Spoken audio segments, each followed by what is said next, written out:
there are many different ideologies and philosophies and religions, and everybody seems to think that their own, of course, is the right one and the only one that is true and correct. And I did not come to bring any religion or philosophy or ideology, but just to state a few facts that are facts. We do not have peace and will not have peace until human nature has been changed. Mr. Armstrong was able to view the 20th century from a unique perspective. In his long life, he saw the coming of the inventions that made possible this modern age: the airplane, radio and television, the computer, and space travel. Inventions that have changed our world, but not our thinking.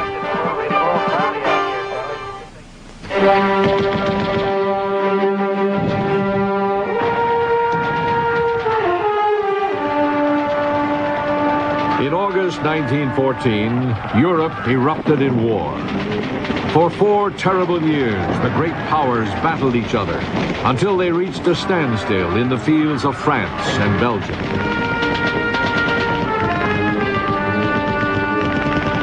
When the conflict was over and the armistice signed, a generation of young men had been slaughtered. The world was sobered. Weapons had become so powerful, the destruction so complete. Surely civilization could not survive another war like this. This had to be the war to end all wars.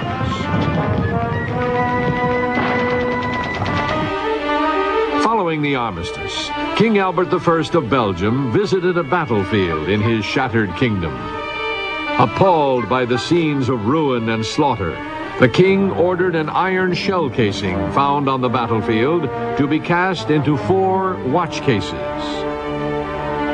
He intended to present the watches to the 4 individuals who he felt had made the most significant contribution to peace. One watch went to Field Marshal Ferdinand Foch, head of the Allied Supreme Command. Another was given to General John J. Pershing, Commander-in-Chief of the American Expeditionary Force. The 3rd watch was presented to France's Premier, Georges Clemenceau, for his inspiring leadership in the dark days of war. But King Albert did not find anyone qualified to receive the 4th watch. When King Albert died, it was passed on to his son, King Leopold III. In 1970, half a century after the end of World War I, King Leopold presented this 4th watch to Herbert W. Armstrong. In accepting it, Mr. Armstrong said, "I feel it was the highest honor the king could have paid anyone. Whatever contribution to world peace I may be making is not through war, but through education, teaching millions worldwide the way to peace." The world has tried everything that man can conceive of for world peace. They have worked for world peace. They have fought for world peace. They have striven for world peace. But nothing has brought world peace. World War I was supposed to be the war that would end all wars.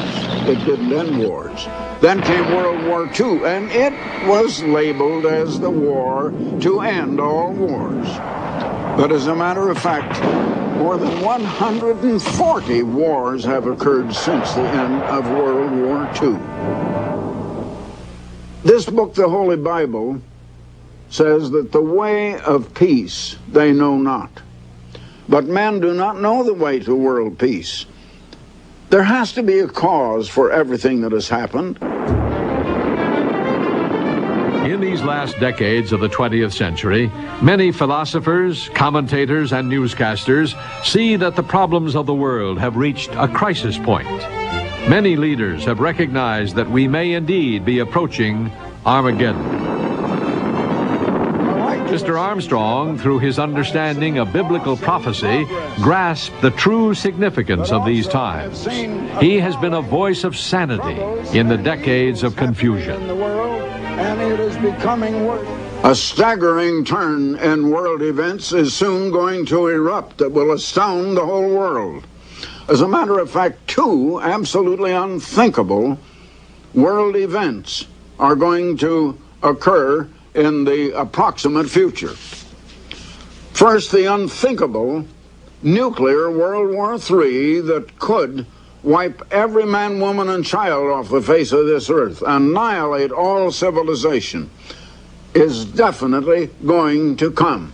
But it will be stopped before any such fate finally happens.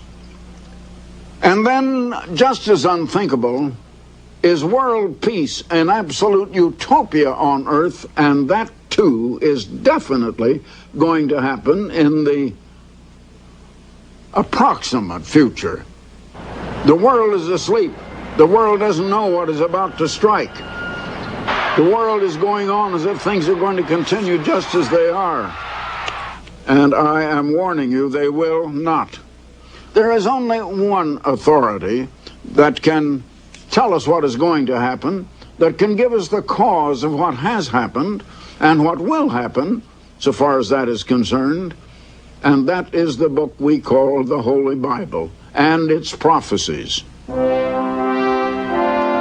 This is the commission that Jesus Christ gave to his church, to preach the gospel of the kingdom to all the world before the end of the age, and the establishment of the kingdom of God, the coming time of world peace and happiness that Mr. Armstrong called the world tomorrow. That world tomorrow is not here yet, and so the work that God began through Herbert Armstrong will go on. This program will continue, and the Plain Truth magazine will continue as they have since 1934. Dynamic, up-to-date, giving people around the world understanding with hope and reassurance of a better world tomorrow. Before his death, Mr. Armstrong appointed his deputy, Joseph W. Tkach, to succeed him as Pastor General of the Worldwide Church of God.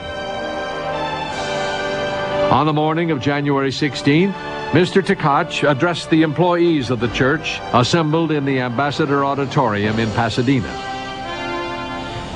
This undoubtedly is one of the most sobering occasions that we will experience in a lifetime. I'm sure we all dearly loved Mr. Armstrong. We are a product of his dedication and his service for all of these years, especially the last 53 years that he has dedicated himself to serving the great and living God. This is not a time, although it is sobering, but not a time for great grief, as those who are without knowledge or understanding the purpose of life and death. But we can rejoice knowing that Mr. Armstrong died in the faith, doing the work that God has called him to accomplish. Even in the last year of his life, with declining strength, he completed probably the greatest work that he has accomplished in the book, The Mystery of the Ages. Mystery of the Ages was originally written for the students at Ambassador College. In August 1985, Mr. Armstrong personally presented the new book to the students of the Fundamentals of Theology class.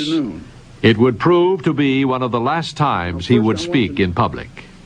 Tell you, when the Bible speaks, that is God speaking, not a man.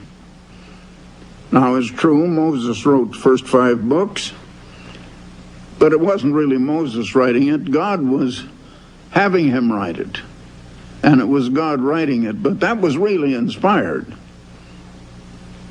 And then when we come to prophets like Isaiah, Jeremiah, Ezekiel, then when we come to the New Testament books, God inspired them. They are the infallible words of God. This book is not.